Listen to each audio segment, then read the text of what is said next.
Our next partner has a product I literally use every day. I started taking athletic greens because I wanted the best immune system possible. I'm somebody who takes vitamins every day, and I just felt like athletic greens was definitely something to try out. I started taking athletic greens to improve my gut health, which is a journey I've sort of been on for the last few years with different probiotics and things like that. Your gut health is tied to so much of your other health, including sleep, that I felt athletic greens was giving me the best source for that gut health. One scoop of athletic greens is 75 high-quality vitamins, minerals, whole food source superfoods, probiotics, and adaptogens to help start your day right. This special blend of ingredients supports your gut health, your nervous system, your immune system, your energy, recovery, focus, and aging. Okay, so we both started taking athletic greens, also known as AG1. I take it in the morning. It's the first thing I do. Sometimes I incorporate it into a shake. It has a great flavor. I also have all of the to-go packets. I took them with me when I traveled. I gave some to my mom. I gave some to other family members that I saw. I really love it because I'm not somebody who drinks coffee and I'm not somebody who takes in caffeine, but I feel like it gives me energy all the way to the end of the day. Yeah, and for me, I am a coffee drinker, but I would take my vitamins and sort of any probiotic in the morning along with what I eat for breakfast. This was such a great supplement to that habit of having breakfast and coffee. It tastes really good too. And it's like one-stop shop for all of your vitamins for the day. Right. It's the small micro habit that you can do every day, and your subscription comes with a year's supply of vitamin D, which is great for these winter months that we're about to go into. And for every purchase, Athletic Greens donates to organizations to help get nutritious foods to kids in need, including No Kid Hungry. It's good for any diet, whether you're vegetarian, on paleo, or keto. AG1 or Athletic Greens is gluten-free, nut-free, dairy-free, egg-free, and there is no added sugar. Athletic Greens also supports better sleep quality and recovery and is a climate-neutral certified company. Right now, it's time to reclaim your health and arm your immune system with convenient daily nutrition, especially heading into flu and cold season. It's just one scoop in a cup of water every day. That's it. No need for a million different pills and supplements to look out for your health. To make it easy, Athletic Greens is going to give you a free 1-year supply of immune-supporting vitamin D and 5 free travel packs with your first purchase. All you have to do is visit athleticgreens.com/gaze. Again, that's athleticgreens.com/gaze, and that's GAZE, to take ownership over your health and pick up your ultimate daily nutritional insurance. I'm really excited to incorporate this on days where we do really long hikes.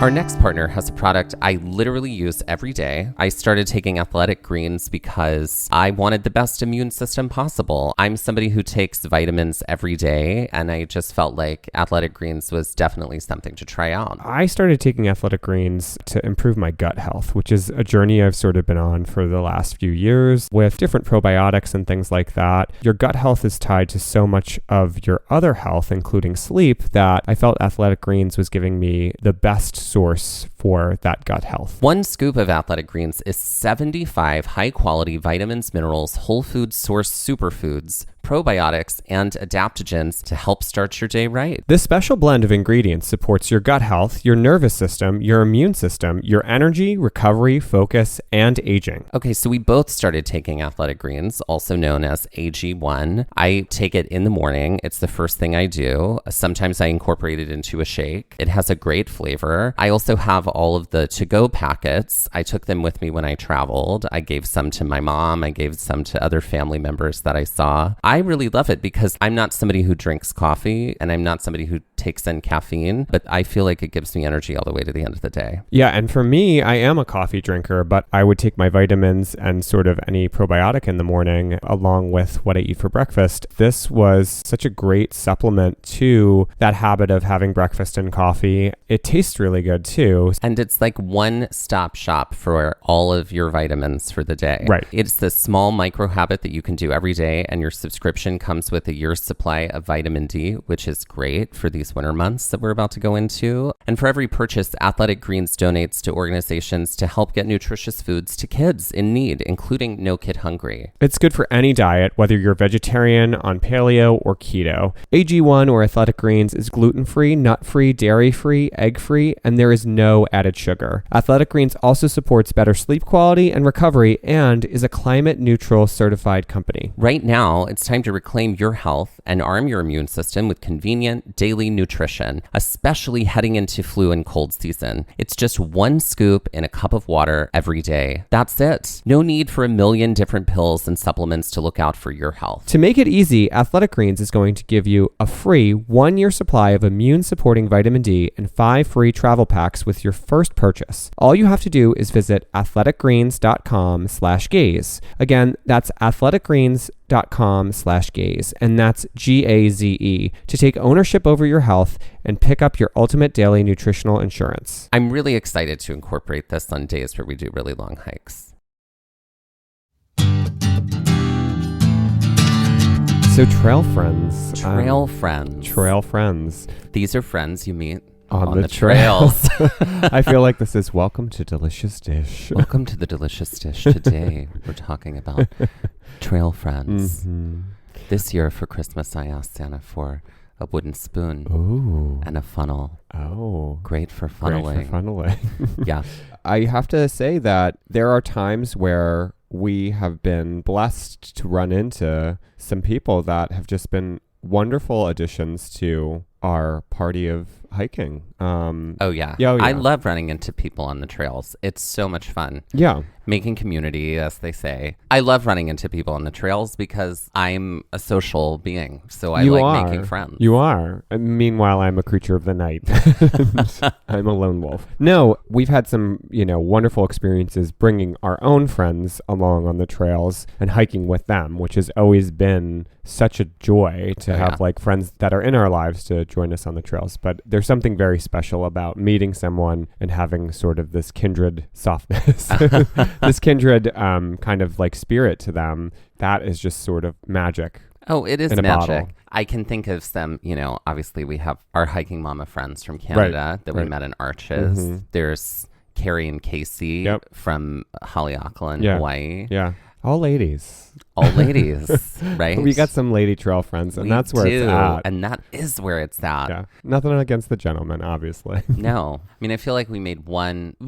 I wouldn't necessarily call him a trail friend, but a trail acquaintance. What's his name from Grand Tetons? Oh, Miles. Miles. Yes. Trail acquaintance. Trail acquaintances.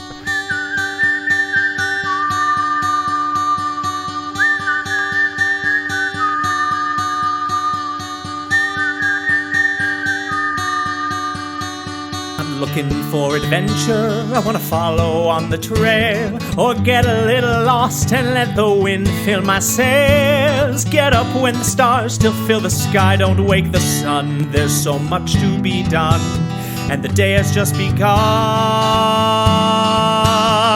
Go where the postcards are real, you can feel, you can open your eyes and open your heart when you gaze at the national park. Follow you there. At the national park. At the national park. Follow you, I'll follow you there.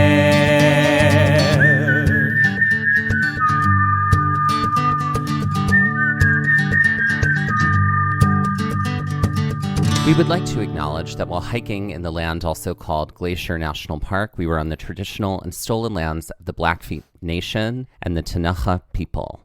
So when we last left each other, we had just finished hiking Avalanche Lake. This was after a day that was designated for the Highline, but unfortunately had a turn of events that didn't allow us to do the Highline the day prior, which was that we got a flat tire at 5 o'clock in the morning. To hear that entire story, please go listen to our previous episode 74, all about Avalanche Lake. Mm-hmm.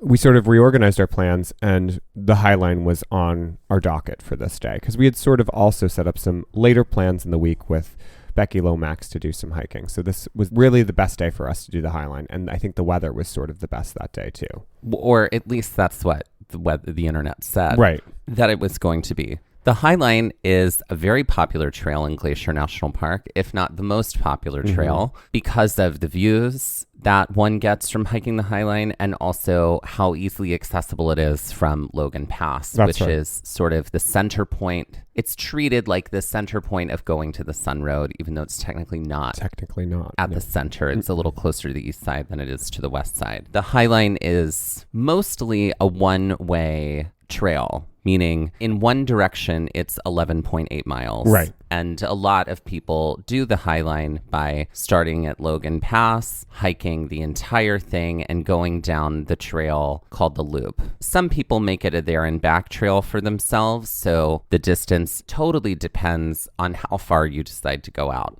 It's, I think, Wednesday morning at this point. It was a Wednesday. It was a Wednesday. I think so. Sure. It was a We'll go with Wednesday Wednesday. because No, Tuesday.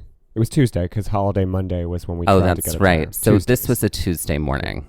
Tuesday morning, like our favorite store. Yep. We get up and we do our usual morning routine. Right. We're ready. Okay, we're going to do the Highline this morning. We got 2 new tires on the car. Let's go. Mm-hmm. So we drive up to Logan Pass and we arrive at Logan Pass at about 5:30 a.m. We arrive and it's just fogged. Fogged in. in fog. Right. Can't see your hand in front of your face kind of fog. Yeah. And I was like, I don't think I want to go out on that Start trail hiking this trail. with this no visibility. Right. We waited for a little while. We did. We did. I mean, I just anxiously tapped the steering wheel while you were like, I'm going to sleep for a little bit. I set a little I'm alarm. setting an alarm for- and don't disturb me before that alarm that goes is off. definitely not what I said. Mm-hmm. Not what I said. You held a paring knife to my throat. Right. Like, absolutely not. Mhm. Let's talk about why you internalize things this way. Right. Mm-hmm. So we hang out in the car for a few minutes because we had gotten a parking spot at Logan Pass. Early, folks. It's all about being there early. It was still about halfway full when Yeah. we parked at 5:30. Yeah. And by about 5:45, it was entirely packed out.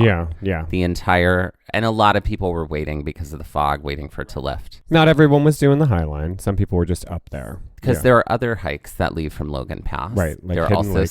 like Hidden Lake. Also, some people just wanted to go to Logan Pass. Yeah. Or get a parking spot at Logan Pass. There's also a tram system that runs through Glacier National Park on going to the Sun Road. It's very easy to access it, and there are different places to access it, and you could access it from Logan Pass. So we sit and we wait, and then finally, about, 20 minutes later, Yeah. 25 minutes later, the fog starts to Right. lift. And as soon as it starts to lift, we decide... Yeah, to pack it up and let's go. Well, you were sort of like, I'm going to be a minute.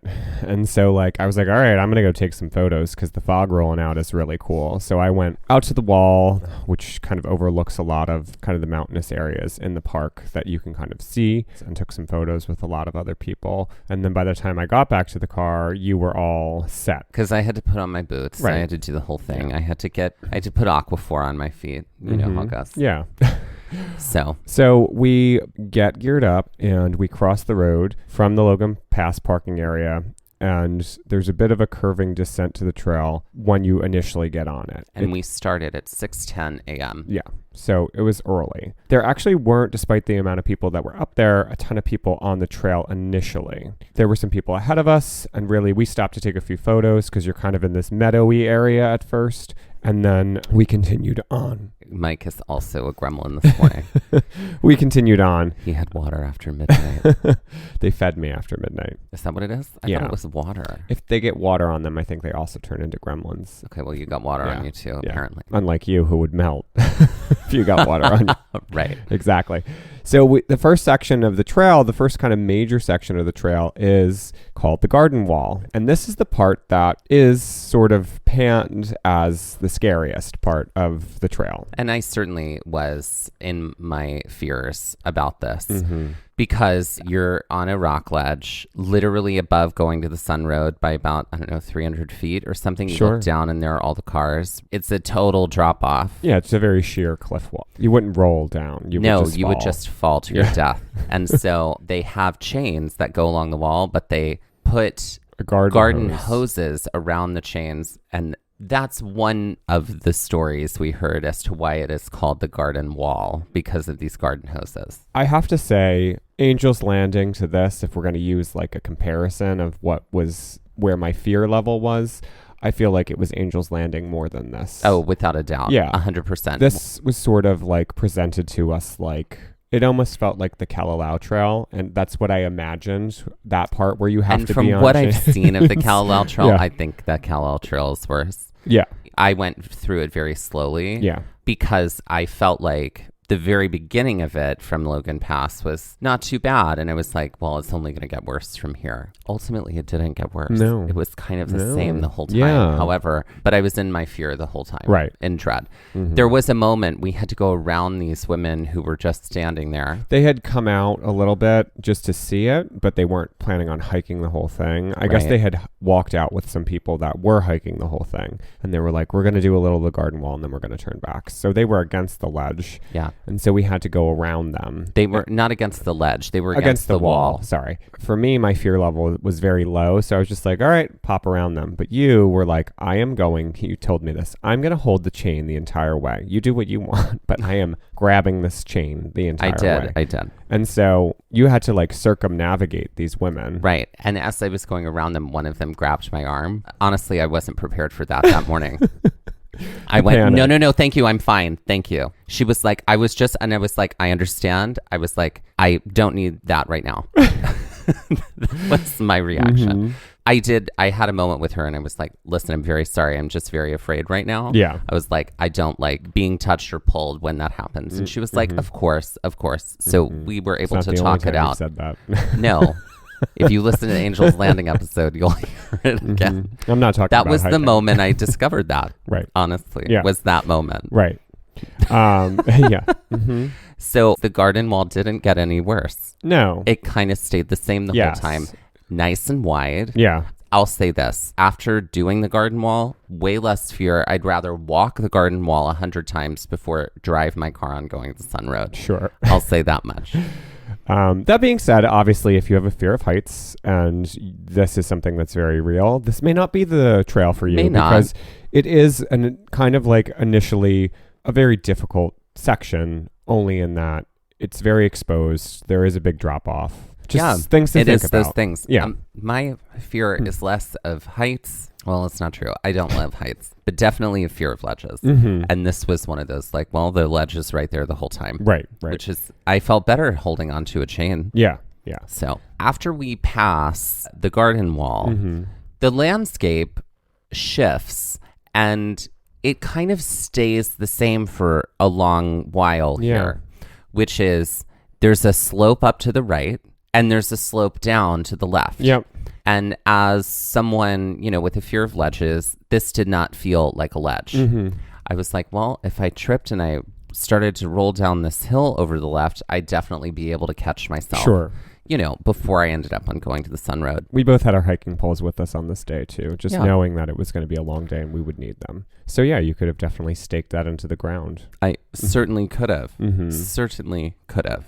In this first leg, we were booking it. I remember our pace was, I'd say it wasn't a gentle pace. It was the kind of swift pace. No. Because it was definitely, I was in front, so that was well, the you were reason in why. front, certainly. And also it was relatively flat. Yes. It's like an up and down, right? There's Later on in the trail, it changed. But at this point, it was sort of a relatively flat up and down. Right.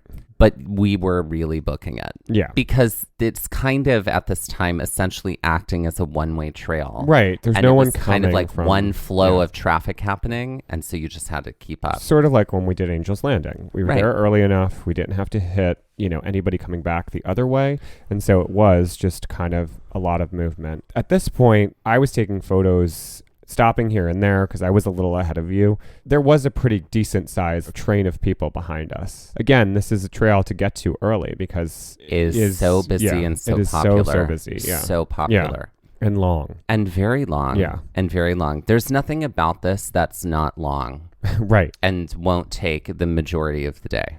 Yes. As we were walking, I could sense that there were, certainly people behind us. I could hear them. And I noticed that there was someone behind us consistently. So I engaged. Yes. This was a hiker. Her name was Sam. Mm-hmm. And as we were chatting, it quickly became clear that she was solo hiking. Right. She's like, you guys are keeping an excellent pace for me. Her energy was so wonderful and friendly and lovely and warm. I was like, oh, she feels like, people I know already. Yeah. Right? Oh, yeah. Instantly. And so we're chatting, and then what gets revealed? So we're talking, and we're like, oh, so what do you do? And she's like, oh, I'm a teacher. And I was like, me too. You were like, me as well. And Yeah, we're like, well, how was your last year? Yeah. And this was like, well, let's commiserate on how hard it is to teach in a pandemic and how criminally undervalued and underpaid educators are. Hint, hint out there for all of you lawmakers that listen to our podcast, That's which I'm right. sure there are many. But seriously, so we talked about that. She was a biology teacher, and we're like, oh, so where do you live? And she's like, I live in a town called Pennsauken, New Jersey. And we were like, shut up. And yes. Yeah. And so we were like, okay, well, we're friends now, but period. The crazier thing is that my friend owns an artist space and coffee shop in the town near Pennsauken. I was like, do you know of this store? And she's like, oh my God, I go there all the time. And so it was like, and I know your friend. Like, it was just like weird, kismic. There you go. Like, and that's synchronicities. how it goes. Yeah, and that is how it goes. That is how it goes. Yeah. I was very inspired by her, and I feel like I want to share this detail that she shared with us, which was she was on a solo adventure across the country. She was making it all the way to Mount Rainier. And she was meeting her husband there. Her husband, their good friend, is sort of a like drop in, drop out hiker. Yes. Whereas Sam is like a very dedicated, loves hiking, hikes all the time. Yeah. Just saying, everybody, you know what? If you are a hiker out there, your romantic partner doesn't have to be the same kind of hiker you are. True. Truly. So yeah, they were meeting friends out in Mount Rainier, and she was making a bunch of stops on the way, and Glacier was one of them. Yeah. And she was like, this is it. I'm doing this trail, and then I have to hit the road, essentially. Yeah, and then she I had had like a deadline drive. to meet. We were like, we can't believe you're going to drive after doing this hike. She's like, yeah, that's what I have to do. Yeah. But so she had already made peace with that. Yeah. But talk about that feeling. We talked about it with Grandma Joy and Brad, that feeling of instant family. Yeah. That's what we felt here. Yeah. Oh, totally. 1000%. Instant family people. We continue along on the Highline Trail.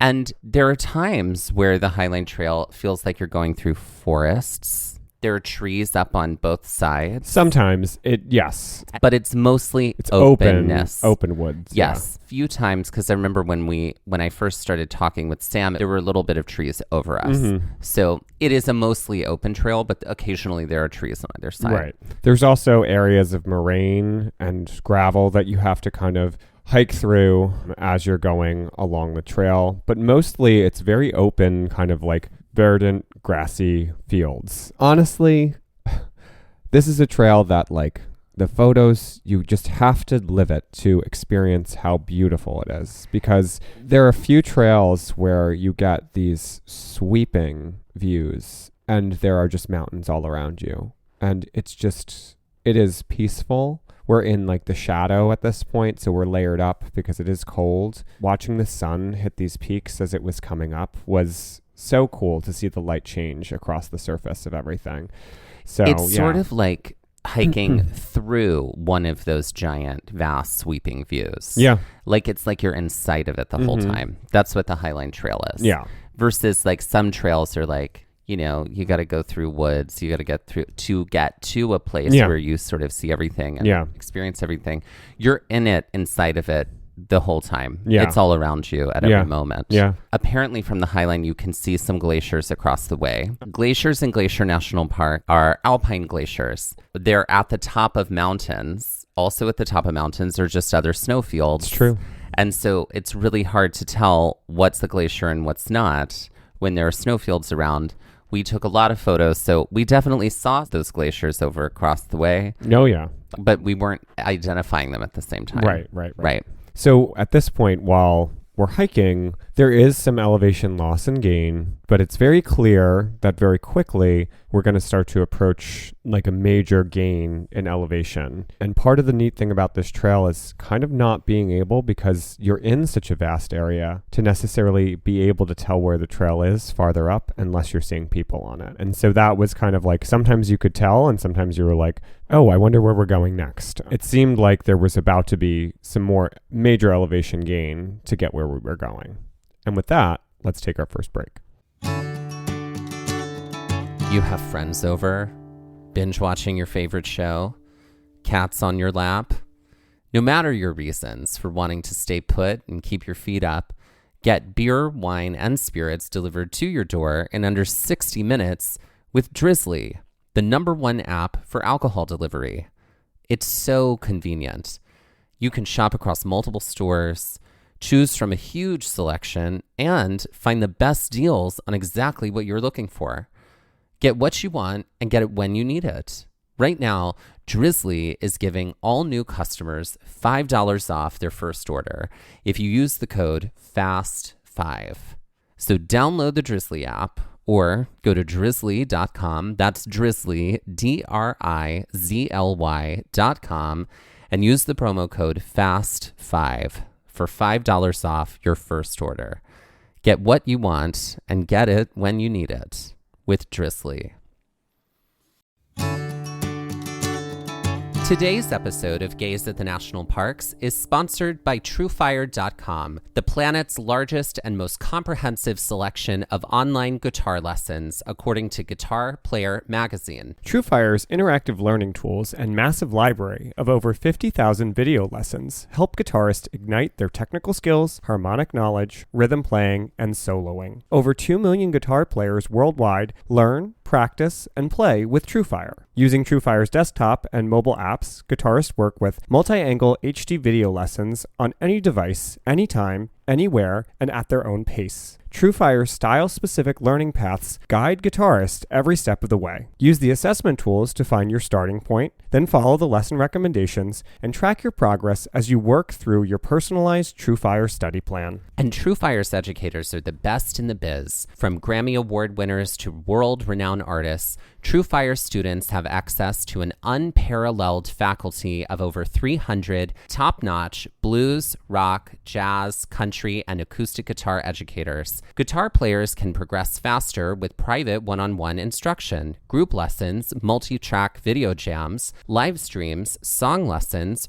premium tracks, and so much more. With thousands of 5-star reviews from amateur and pro players alike, you'll find yourself in good company with the world's most comprehensive guitar learning platform. So grab your guitar and ignite your musicality. Visit TrueFire.com and use code GAZE for your free 30-day all-access trial and 50% off your first purchase. That's TrueFire.com/GAZE. And that's GAZE, G-A-Z-E.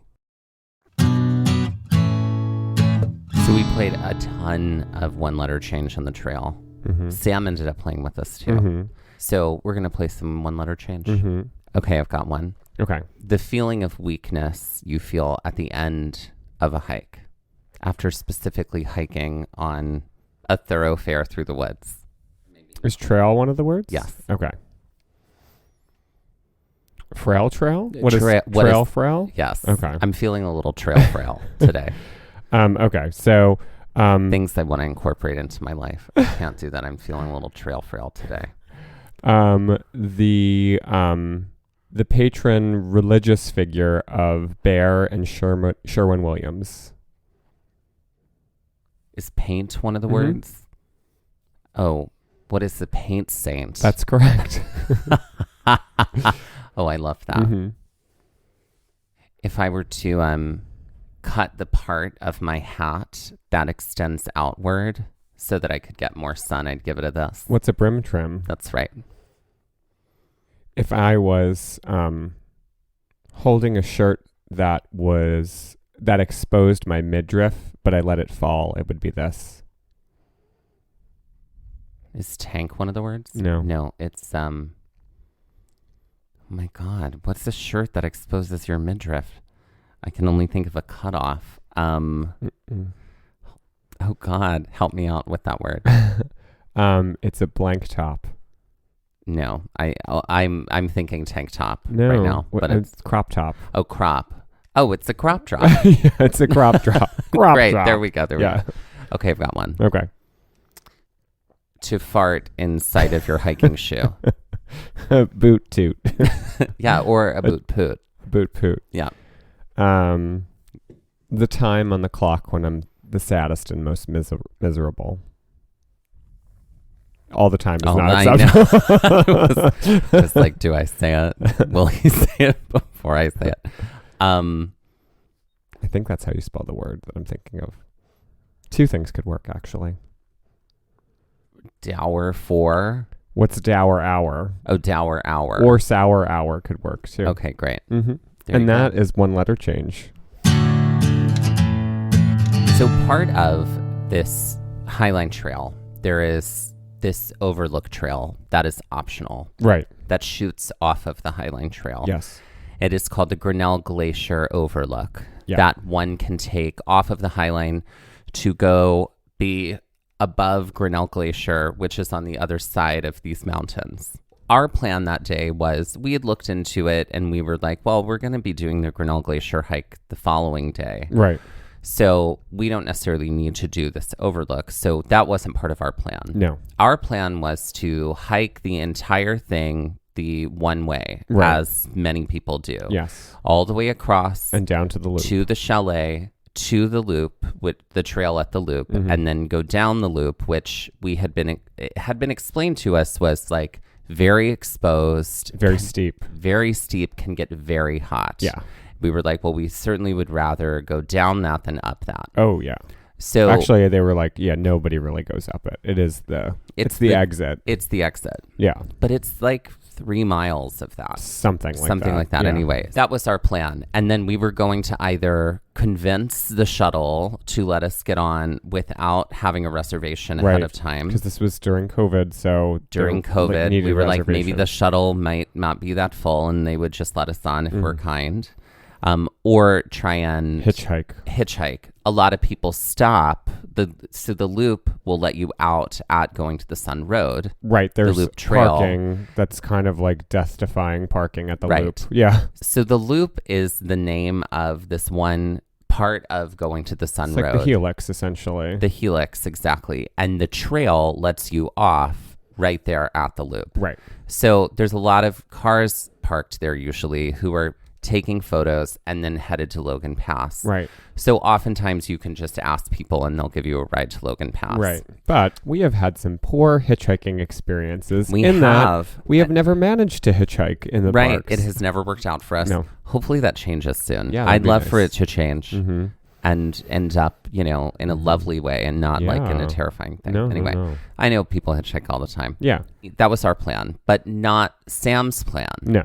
Sam's plan was to hike all the way to the Grinnell Glacier Overlook, to hike up it, and then because she was heading out that day, to hike all the way back to the car at Logan Pass, to basically just reverse. We knew at some point that we were going to diverge on our hike. Right. That was the plan anyway. That was the plan. Yeah. So there's this one spot on the Highline Trail called Haystack Pass. Right. And it's kind of like the middle point of the Highline. Right. But it felt like it could be more of like, oh, we're almost to the end. Oh, we're almost there. I mean, this trail is long. I mean, it's incredibly gorgeous and beautiful. We'll take the majority of the day. But we'll take the majority of the day. And so Sam was tracking on her phone, like her mileage. And she's like, no, this isn't it. This has got to be Haystack. So as I was saying before our break, it was very evident that we had some elevation to gain. And of course, we're going like, maybe we'll just hike really fast and we'll do like 7 miles in 10 minutes. Yeah.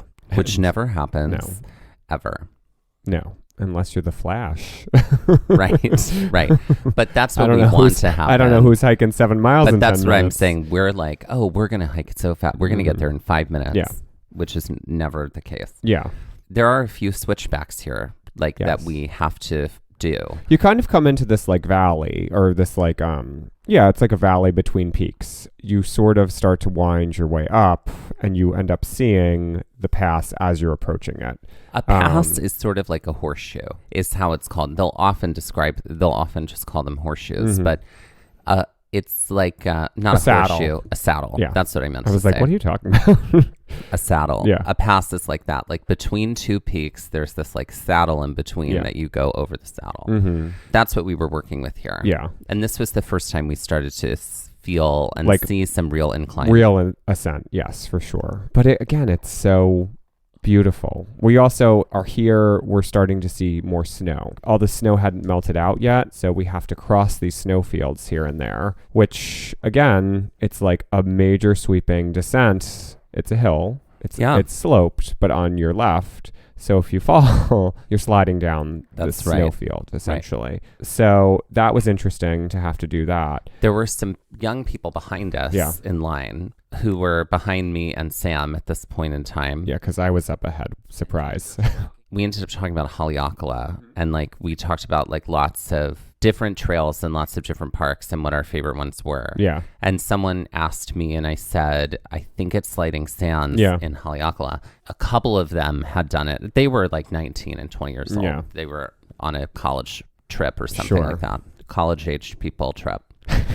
So remember those? Let's date ourselves a little bit more. Remember those? Mm-hmm. They're university students on holiday.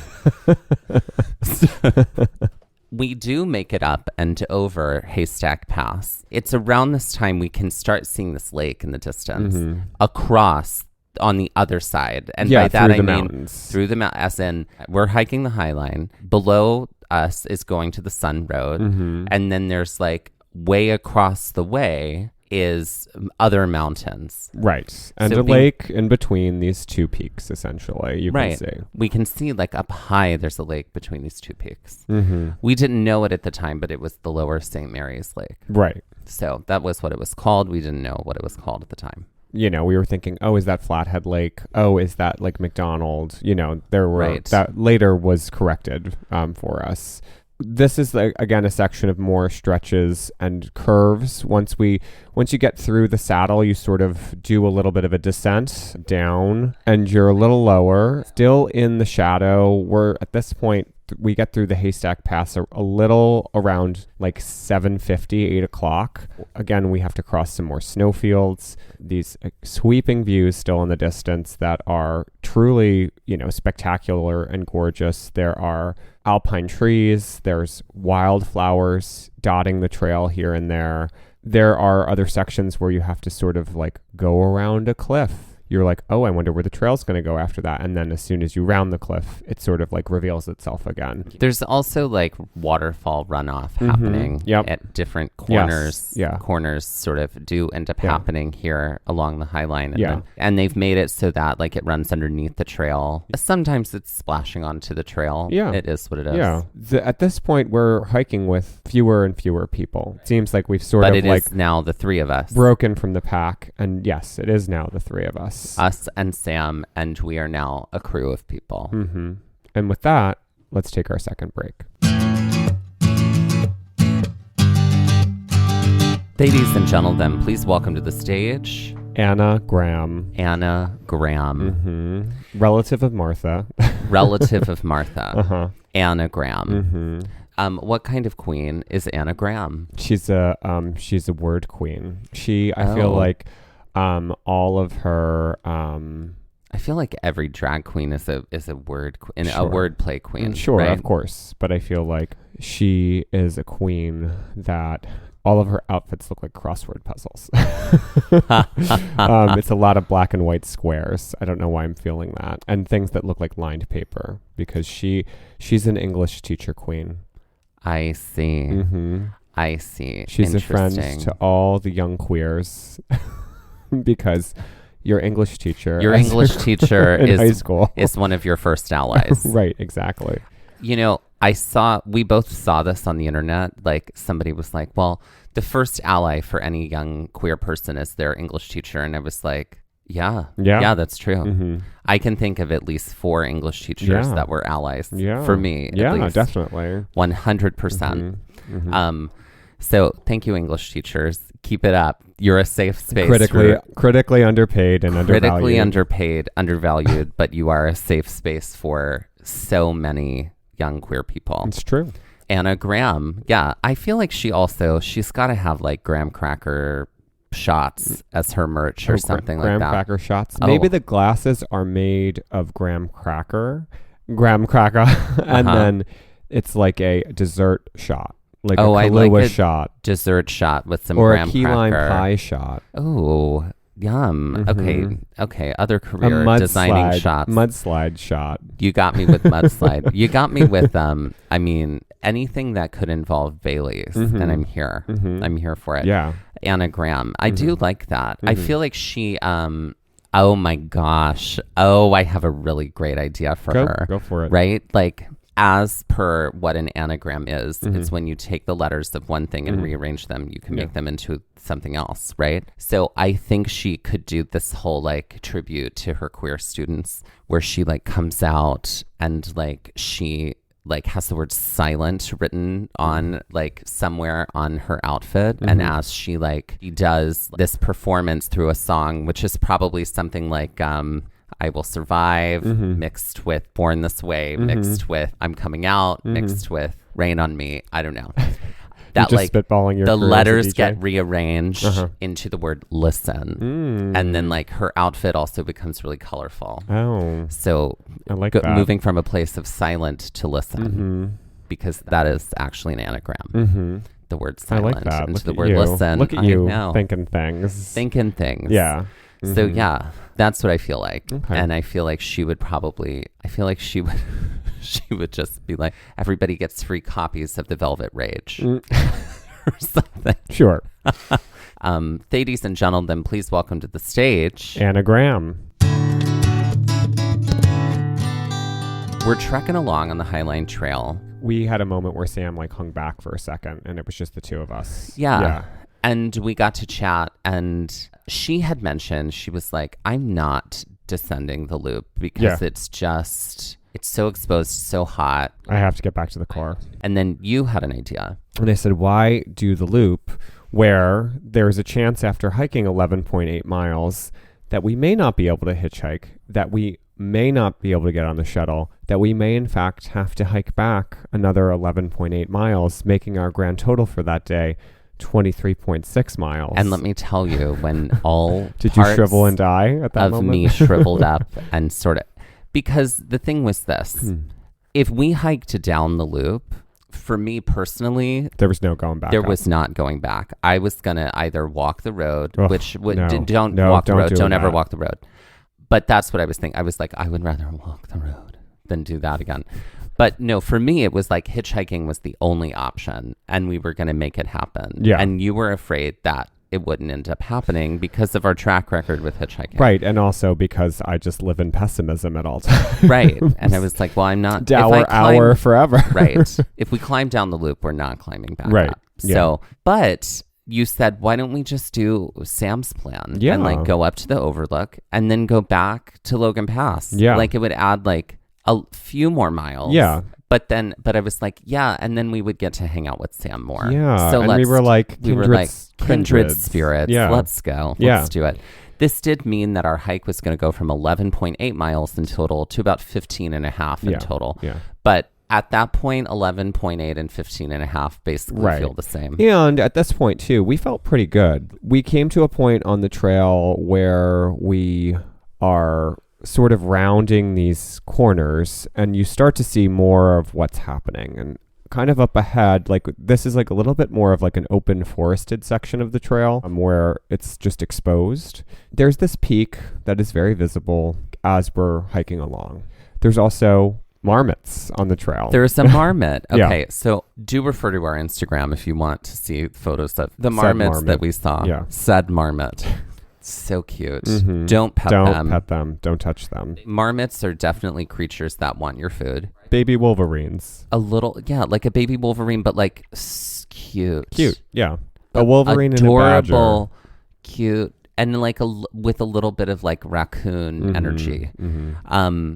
Everything about them makes you want to cuddle them like they are a little kitty cat, but don't. Not a good thing for them or you. No.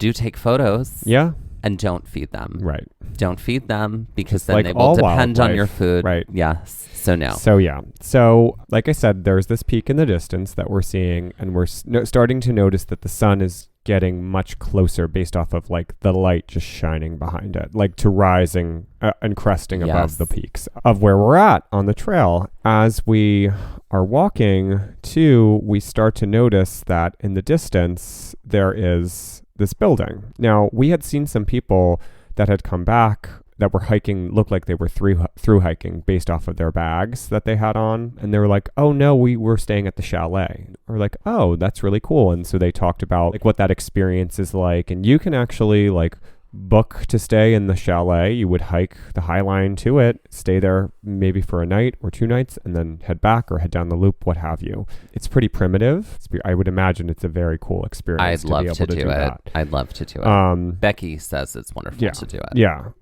We definitely are talking a lot more about... we had a lot of conversations in our campsite. Our campsite was... Okay, let's talk about our campsite for a second. Yeah. Right? We haven't dug in here. We haven't yet. Our campsite at Johnson of St. Mary's, lovely experience for the most part. Mm-hmm. Well, our first night on the ground, there were 2 young women who were definitely still in college, like on a road trip by themselves. Yeah. And they were telling us some of the hikes they did, and like we talked to them. The second night, almost everybody staying in this area changed over, and then there was this big sort of circle around a campfire that we got invited to, and we sat down and chatted with these folks. Fascinating people from all over the place. Someone who very was moving, different stories, all the way to Alaska. But they were all in their like 30s, 40s, some of them. There were a lot of conversations about different religions. And different air quotes religion. And different air quotes religions. Right. Yes. That we'll just leave there, which we'll made leave it there very because we're not interested in the energy that they were bringing to these conversations. Right. However, I was fascinated by how much opinion there was. About air quotes religion, specifically one type of religion. Right. Over in the West. Which also led us to talking about Scientology. Right. Which was also fascinating. I lost a friend to Scientology. I've never seen her ever again. And that's sort of the end.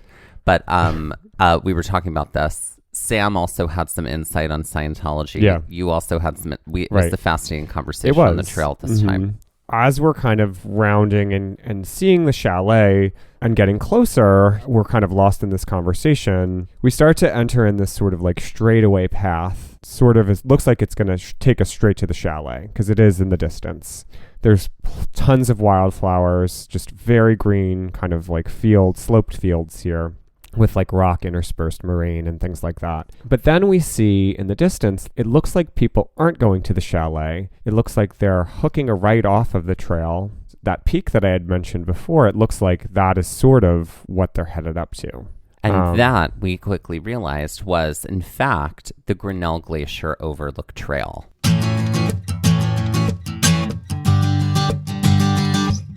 Let's put just this section of the Highline on the Karen Stone scale. That's right, folks. This is a 2-part episode. This is a 2-part episode. Yeah. So we're talking about what it's like to hike the Highline Trail from Logan Pass to basically the chalet and the Grinnell Overlook Juncture. Glacier Overlook Juncture. Yeah. And so what would you say, Mike? I would say that this is a pretty solid 7. It was challenging, but very enjoyable, not grueling. I agree. Yeah. I'm actually even going to say a 6. Okay. I remember this whole section, save for like kind of the incline at Haystack. Yeah. Fairly easy up and down the whole time. 13 out of 20 Karen Stones. And so now let's end this episode like we end all of our episodes. With some Jeopardy! Style trivia. All right. Who wants to start? I'll start. So my Jeopardy is titled Made in New Jersey because... we were just like living our lives in New Jersey over this trip, despite not being in the state. I thought it was funny that we ran into Sam and that she was also from New Jersey. So in an homage to the state of my birth and the state of your residency, Yes. your now state of living, this Jeopardy category is titled Made in New Jersey, and it's all about things that were invented in or made in New Jersey. Great. Great. I'm here for it. Great. So, for 100, this classic board game is based upon the streets of a southern New Jersey beach town known for gambling and pleasure. What is Monopoly? Correct. For 200. And it's Atlantic City. That's right. This confection was invented in Atlantic City, New Jersey, supposedly after a giant storm flooded and completely soaked a stock of candy. What is the chocolate chip cookie? Incorrect. Oh, what is saltwater taffy? That is correct. There we go. I got it. For 300, originally conceived as wallpaper and created by sealing two shower curtains together, which created tiny pockets of air, this New Jersey invention has made shipping easier since its creation in 1957. What is bubble wrap? Correct. Wow, didn't know that. Would have never guessed that. For 400, in 1897, Dr. John T. Dorrance created a condensed version of a hot meal that made this good company possible. What is Campbell's soup? What is canned condensed soup? Canned condensed soup. Okay, great. And for 500, in the early 1900s, David T. Kennedy was granted 9 patents that eventually evolved into a machine that is indispensable in cleaning, especially for high traffic area or the wall-to-wall variety of this flooring. What is a vacuum cleaner? That's correct. Great. And there you go. That's made in New Jersey. Awesome.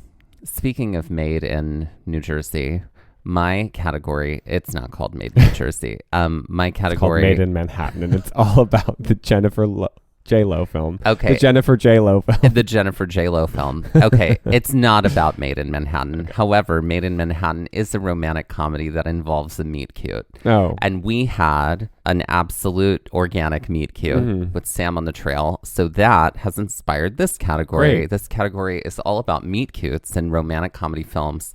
But meat is spelled M-E-A-T, so it's all about It's how all about beef. I got to meet my beef. Right. So in this category, I'm going to describe the meet cute. I'm using the character names, not the actor names. Okay. And you just have to name the film. Great. Okay, so for 100, Mary gets her high heel stuck in a manhole cover in the middle of a street while a dumpster flies down the street. But she is rescued by a handsome doctor named Steve, and love at first sight begins. Oh my gosh. And they get harder as they go along. But anyway, I thought this was the easiest one. I know this, but I can't think of it. I'll say this. Love at first sight begins when she has to plan their wedding. Oh, what is the wedding planner? That is right. Okay. So it is it is J-Lo. That is Jennifer it's all J-Lo. J-Lo. Jennifer J-Lo Lowens. Okay, for 200. Lowens Lopez. Gosh, I can't talk. When Iris and Amanda meet in a chat room for home swap, this story takes off as they switch homes over Christmas and love ensues. What is the movie I'm going to watch when we're done recording? The Holiday. That's right. God, I love that movie. Okay, for 300. When Margaret, a high-powered book editor, is threatened with deportation, she guilts her assistant Andrew into pretending to be her fiancé so that she might get a green card. After a trip to meet his family, particularly his eccentric grandmother in Alaska, they ultimately do fall in love. What is the proposal? That is correct. For 400. With Sandy Bullock. Right. When ticket attendant Lucy sees Jack, a handsome man she sees every day at her ticket window, get pushed onto the tracks of her Chicago subway platform, she jumps onto the tracks, rescues him, and is then mistaken for his fiancé. What is the movie I'll be watching after The Holiday?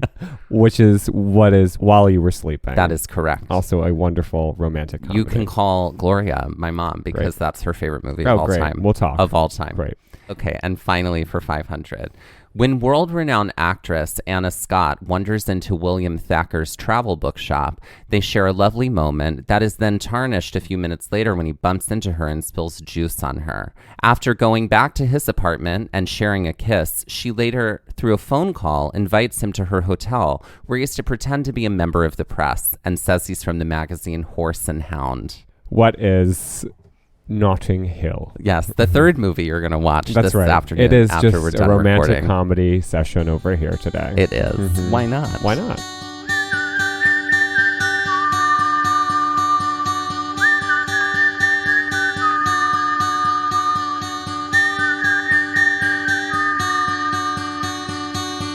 This has been Gaze at the National Parks, the podcast, and we're here to remind you to hike early and hike often, and that adventure is always out there. Gaze at the National Parks was created and is hosted by us, Dustin, Ballard, and Michael Ryan. To see images from this episode, follow our Instagram at Gaze at the National Parks. To contact us, email us at gazeatthenationalparks@gmail.com. And to find out more about the parks visited on this show, visit our website, gazeatthenationalparks.com. That's Gaze, G-A-Z-E. All original artwork featured on Instagram, on our website, and in the Gaze Shop is by me, Michael Ryan. All original music was written by Dave Seaman and performed by Dave Seaman, Mariella Klinger, and Sean Sklios. Our music producer is Skyler Fortgang. This episode was edited by me, Dustin Ballard. We would also like to acknowledge that while recording this episode, that we are on the traditional and stolen lands of the Lenape people, also known as Ocean County, New Jersey.